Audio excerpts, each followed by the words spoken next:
Hello, hello, ladies and gentlemen, and welcome to another episode of the Daily Friend Wrap. I'm your host, Nicholas Lorimer, today joined by Dr. John Endres. Today's news stories, we're going to be talking a little bit about South Africa's future energy mix and some setbacks for the environmental movement when it comes to policy. We're also going to be talking a little bit about some outrageous abuse of state power, particularly relating to the army. And we're going to be talking about the reality of the informal economy, about shakedowns, gangs, and extortion. If we have time, we might do a little bit about internal ANC politics.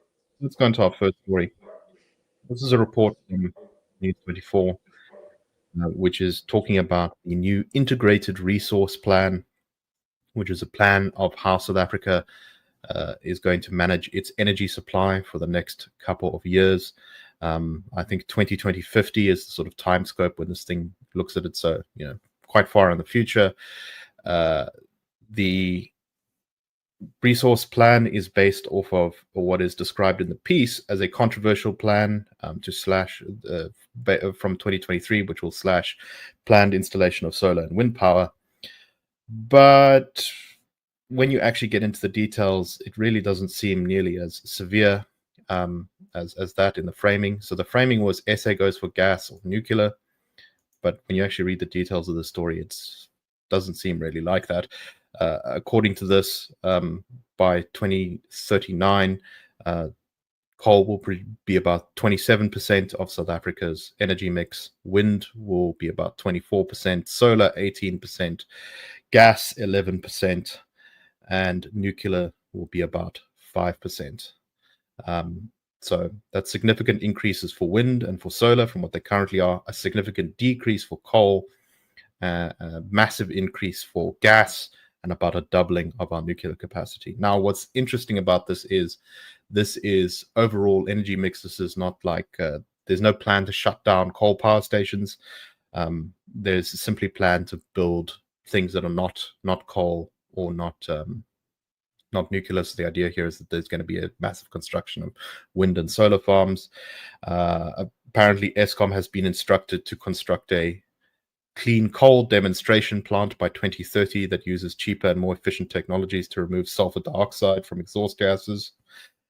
There's talk of massively expanding the amount of gas to power we use, which it's unclear how that's going to work because South Africa's main source of gas that it's importing right now is from Mozambique, and the gas fields there look like they're going to run out soon. And while potentially South Africa has a significant amount of gas, we've not really begun development of it due to significant policy stuff. When it comes to nuclear power, there's plans to increase our usage of nuclear power to restart the Pebble Bed modular reactor, which was a South African project that was shelved in 2010. China has recently done a version of that reactor, which they've made commercially viable. So South Africa looks like it wants to start its own version of that. And the overall idea here is that there will be 105,000 new megawatts of electricity generation by 2039, which will represent investments of 2.2 trillion rand. Now, John, I'm a little bit skeptical always of these very far out long-term government projects because the day-to-day of politics so often gets involved, and suddenly there's not money for this, or the policy changes on this, or you get a new government and they completely reverse on this. But overall, this seems sort of in the right direction. I don't know. What's your take on this? Let me just unmute myself. Yes. So I think what got us quite excited about this is the fact that it is economically so important, right? So we're all about economic growth and we want the economy to grow. And if there isn't electricity, then the economy is not going to grow. And so what this plan says is that they want to add another 105,000 megawatts of generating capacity to South Africa's total capacity by 2039. And currently we're sitting at about 50 total installed capacity. Not all of it is working, but we've got about 50 and we're going to add another 105. And that's exactly the kind of thinking that's needed, right? So if we want economic growth to happen and we want maybe even electricity prices to come down, and we want supply to be stabilized, and we want smelters, and we want beneficiation, and we want industry. We want all of those things to happen in South Africa. We're going to need electricity. So in that sense, this is good news that we're seeing the government speaking about expanding the amount of electricity that we can generate in the country. Then another thing that is good about it, I think, is that it does recognize the importance of nuclear, even though it's at a very small scale as a share of the total energy mix. But we had this very interesting pebble bed modular reactor system being developed in South Africa, as you mentioned, up to 2010 or thereabouts. I think it got canned because of cost reasons, and they said, no, we spent 12 billion rands on this, and this is such a waste of money. Let's stop. Just want to remind viewers and listeners Rookie that numbers.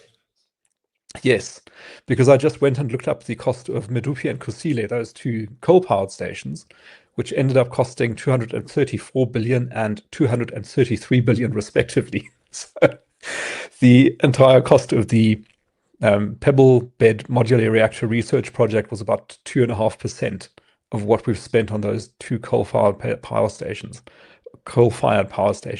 So in my view, we should have kept going, and maybe by now we would have had a functioning nuclear system on a modular basis. That would have been pretty cool. But nonetheless, at least we're going back to it. And I think also the rest of the world is heading that way. So there's a great interest in all parts of the world in these small modular reactors. And if we can get some of that good stuff for us, that'll be very good news. Then we also had the natural gas in the mix, which is also positive. That's certainly a much cleaner burning fuel than coal is. South Africa probably has got quite large reserves off the west coast, which we are doing our best not to exploit by putting in place policies and laws that make it very risky and very expensive for the international companies that have the expertise to do such things to actually invest the billions of dollars needed to start exploiting those gas fields. So that might be a bit of a wishful thinking behind that. I'm not sure if we're going to see the gas being developed, but we could. You know, it's there for the taking, and with a better investment environment, a better policy environment, I think there's every opportunity to use that resource. And then we've got wind and solar in the mix, which I think have their place, but I think it should be done judiciously and not at a pace too rapid that makes the grid less stable and drives up the cost of electricity too fast, as Germany and the UK have experienced, for example. Nick? Yes. So I think another major kind of stumbling block on here, and you can see it in the reporting on this story, that Eskom had plans to build a 3,000 megawatt gas to power station in Richards Bay, and due to a lack of public participation in the environmental approval process, it got blocked by the Supreme Court of Appeal. The current sort of framework around environmental objections and regulations about community input and that sort of stuff, obviously you need some of that stuff, so that you can avoid companies just completely destroying the environment around and then people not having a say in stuff that goes up around where they are. But if you don't reform those, you're going to run in South Africa, I think, into a problem that a lot of countries in the West have run into. I'm thinking of, for example, famously California in the United States has difficulty building anything because there are so many options and abilities of various groups and special interest groups and such to object to any kind of development that you just see it ground to a halt. And I suspect that everything, and it's not just going to be gas or nuclear that gets pushed back on this front. Solar farms, wind farms, they can also take up a lot of space. They can obstruct people's views. They can be noisy. They can do this or that. And you find people who are very willing to object to those as well. So that's going to be a major problem if we actually want to see some of these electricity gains realized, is that we're going to see, those regulations are going to have to be re-examined, because otherwise every single one of these projects, except for ones that are like in the middle of absolutely nowhere, are going to get caught up in huge amounts of red tape and end up in court battles that go on forever, that balloon the costs and delay the projects. And that's another sort of thing that I think South Africans haven't even begun to sort of grapple with in a real way. Yeah. But at least we're thinking about it, and I hope that we can get it right. And if we focus on the importance of economic growth as a country, then I think we're going to reach the conclusion that these projects need to get off the ground. It needs to happen. Otherwise, we won't get the economic growth. Exactly. Kind of related story is there's been pressure from activists across the world on reserve banks across the world, but including the South African Reserve Bank, that they must loosen up their monetary policy so that they can more readily bankroll the green transition. And I think wisely the Deputy Reserve Bank Governor has pushed back on that. The Deputy Reserve Bank Governor in South Africa says that South African central banks take on the challenge of climate change? The answer is yes, but with limited and clearly defined parameters. Proposals for central banks to finance the fight against climate change by weakening their commitment to low inflation and setting rates low to make climate financing cheap are misguided and sure to fail in their objective. That is a big no. She said, speaking at the University School of the London School of Economics. Many African countries, the financial sector is underdeveloped, which makes the cost of finance high for climate-related investment projects. With limited fiscal space, public finance alone cannot shoulder the climate financing burden. In this context, calls for central banks to promote climate-related financing are justified, but should they, or even can they? So, a bit softer than what I would have said, perhaps. But John, there's this sort of there's this kind of idea out there that I think among very radical environmentalists that you can kind of almost cast the economy aside. That the environmental problems caused by climate change or by overdevelopment or whatever are so great that we need to sort of almost throw growth aside. I mean, we've seen the most radical versions of this are like the degrowth movement, who think that GDP growth should stop. Now, I don't think that group is particularly influential, but the point remains that there's this sort of idea that a weak economy is good for the economy, for the environment in some way, and I think that's just not true. When you have dysfunctional states and dysfunctional economies, they're not able to invest in environmental protection, and in fact, you get people dumping toxic stuff into rivers. You get states that aren't able to enforce, climate regulations, that kind of stuff. These things are not mutually exclusive. You have to grow your economy in order to be able to afford environmental protection. Yeah, I think there's even, I forget what the name of it is, but there's somebody's law that says that once you exceed a certain GDP per capita amount in dollars, that's when the environment starts getting better. And I think, once you don't have to struggle for sheer survival, then you can start thinking about making your surroundings nicer. And you want to reach that point, right? You want to get to the point where you're rich enough to clean up your surroundings, to take care of the environment. And I think South Africa in many ways is not there yet. We've still got a lot of catching up to do. We're still too poor. But we'd love to get to the point where we can do that. And I thought it was very good of this Reserve Bank person. Was it the deputy governor? I forget what her title was. Deputy governor, yeah. To make this point and say, we've got a job to do, which is to ensure that we've got sound money in South Africa, to keep inflation low. And this is not something we should soften up in the interest of an ideological pursuit, like the green agenda, for example. So I think that was a very good response from her. Quite right. Okay, let's move on to our next story. Completely different topic, but one that sort of, can only make you laugh because otherwise you'll cry. The headline is, Army truck drives 1,200 kilometers to remove tree stump from Major General's yard. A truck with a crane was recently purchased by the South African Defence Force and was doing various logistics tasks around the country. And it was on the way, or it was in Oudtshoorn on the way to do some work, when it was given the instruction that it needed to head back to Pretoria urgently because it was a great emergency that required this piece of equipment immediately. It turned out, according to reporting from Report, that this was because a major general needed a tree stump removed from his wealthy neighborhood. He instructed the subordinate to make a plan to use one of the unit's brand new trucks to remove the load. These 10-ton trucks were recently acquired by the SANDF, and were being used in combat training centers around the country. To make it worse is that the truck was actually scheduled within 2 weeks to return to Pretoria, at which point it presumably could have been used for this urgent task. But no, it was so urgent, tree removal so urgent, the driver had to drive halfway across the country. John, unfortunately, this is the only kind of story we seem to see about the SANDF these days, is either equipment is broken, soldiers not being paid, or state resources just being abused like this. Yeah. So one of the things I find so illustrative about the story is the degree of disconnect from reality that it reflects.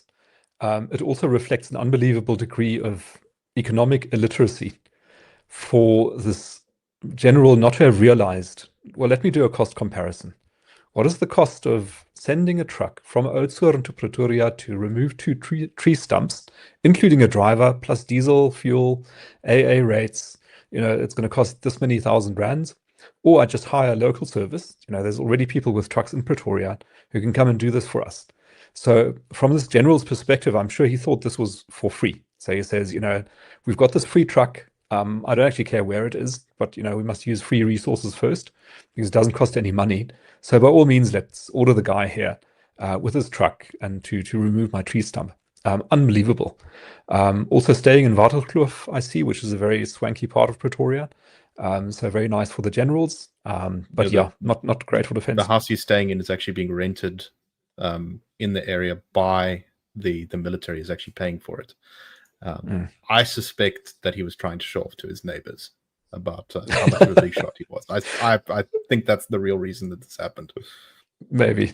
Look how powerful I am. I can command a truck. Yes, as we all know, being able to command heavy equipment around is the pinnacle of power.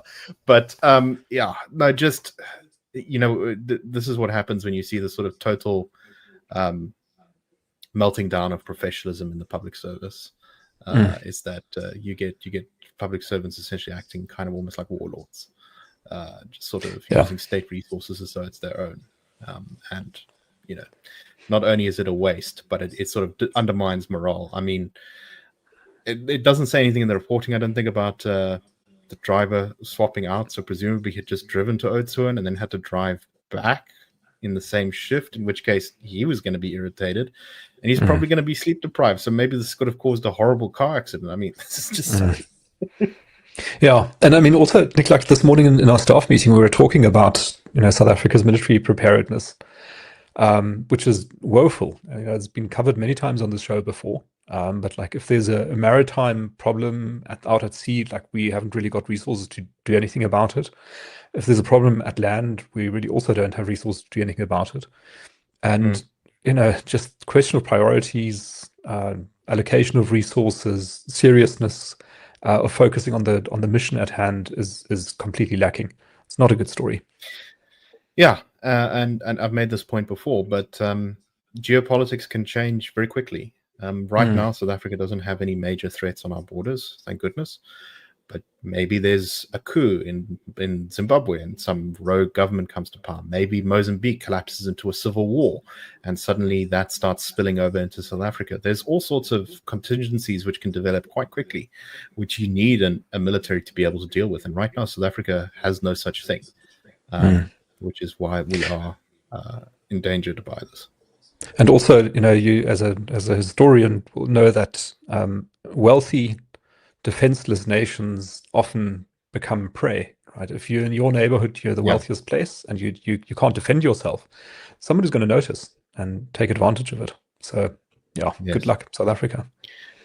If you want a more modern example of that sort of thing, look at the way the governments in places like Qatar, the UAE, or the Saudi behave. They're very paranoid, and they're always seeking foreign protection and foreign defensive pacts precisely because they're militarily weak but very rich, which means they sort of are constantly looking for a patron. And it's not a good place to be in, and it usually isn't good for the citizens of those countries too, because they tend to become sort of paranoid and unfree.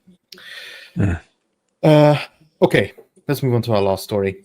Or I don't know how we're doing for time. Let's see. Second last story, maybe. this is a story from Ground Up. Ground Up are people who do, kind of different reporting from most reporting in the country, and they cover stories which usually wouldn't make it into the mainstream news, but I think are really interesting and important for kind of getting a sense of what life is like out there in South Africa. So this is from Brown's Farm in Philippine, where a number of spaza shops since Wednesday have had to close after gangs have demanded protection money. 3 Somali shopkeepers were shot on Wednesday, one of them fatally, and a spaza shop was set alight in the early hours of Friday. A Somali shopkeeper who spoke to Ground Up and named himself as Abdul said the decision to close his shop was made after the shooting on Wednesday. He said, quote, "We used to pay one group every month, but now we're forced to pay 2 different groups every week. These people take all our profits. We are working for them. If these people keep coming, we may never open again." It's not only foreigners being targeted, small business owners, hair salons, vegetable stalls, meat sellers are also being targeted by the same gangs. Some have shut down permanently because they can't afford the protection money. A woman who runs a vegetable store said, "If you don't have money, your life is in danger. I stopped selling because I was working just to pay them. Now my children are suffering because I was the only breadwinner." A resident from the local area who refused to be named, showing how terrified everyone in this area is of being attacked by the gangs, said she struggled to buy food and other essentials since the shop closed. "We depend on these shops because they are cheaper and close to where we live. If this continues, we're going to suffer." And it goes without saying that most reports of extortion are not even, people don't even bother to report them to the police. John, I recently got a mail from one of our colleagues about it had this attached, this report on the informal economy from Standard Bank, and you hear quite a lot of talking about the informal economy, right? About all the interesting things doing. Gigi Elcock has written really interesting stuff about it, and there's lots of interesting and and amazing economic activity that goes on in the informal economy. But there are very severe limits when you have a failure of state capacity to enforce the basic rules. And I think here is a great example of this, is that without the police to protect people, you have people who are just working for a living, who are providing services, who are providing goods to their local communities, who are being ruined by gangs. What's your take on this?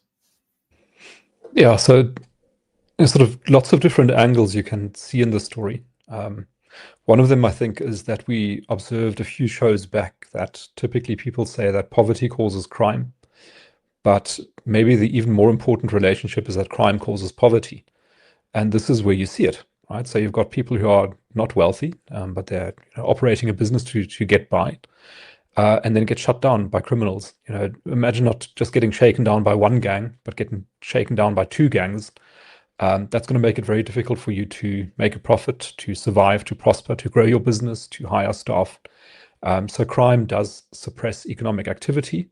It slows down economic growth, and it ruins people's lives. That's effectively what it does.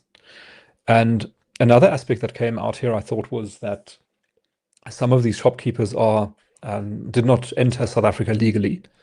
And so they're afraid to go to the police for that reason, because they'll say, I'm going to get jailed because I haven't got papers. And of course, that is another consequence of this state of insufficient law and order and insufficient rule of law, that you've got millions of people in this position where they have been in South Africa for many, many years. They didn't regularize their affairs or haven't had the possibility to do so.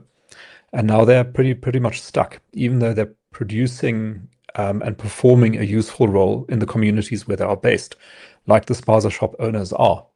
There was one resident who was interviewed in the story who said that if the spaza shops remain closed, it's going to make her life a lot harder, because they're nearby, they're open for long hours, she can get what she needs from them.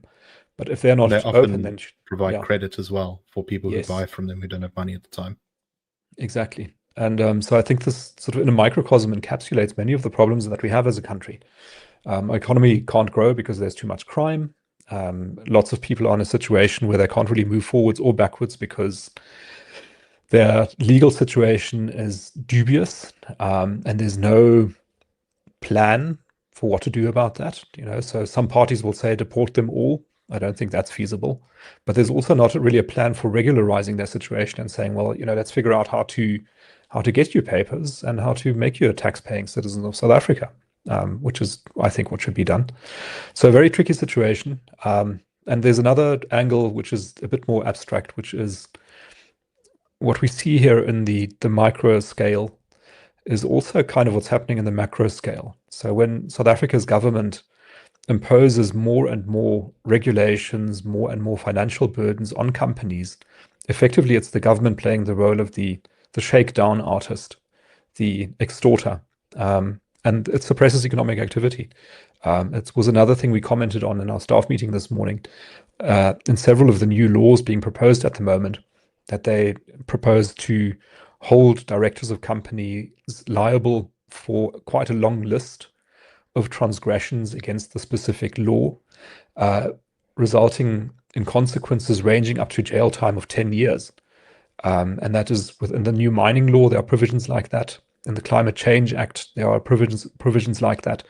And all of this is not good for getting the economy to grow, which is really what needs to happen. So yeah, the Spaza shop story seems very local, very specific, but it reflects a lot of the problems that we've got in the country in regards to economic growth. Yeah, and it's a story that if you looked into each and every township across the country, you'd find it repeated a million times over.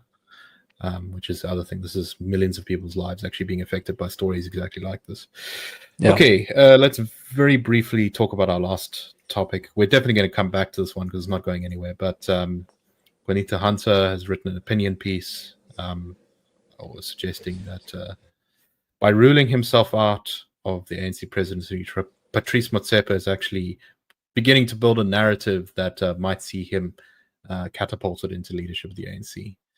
In June, Adrian Basson, the editor-in-chief of News 24, wrote an opinion piece about titled "We Don't Need a Messiah, but Maybe We Need a Motsepe," about Patrice Motsepe possibly leading the ANC.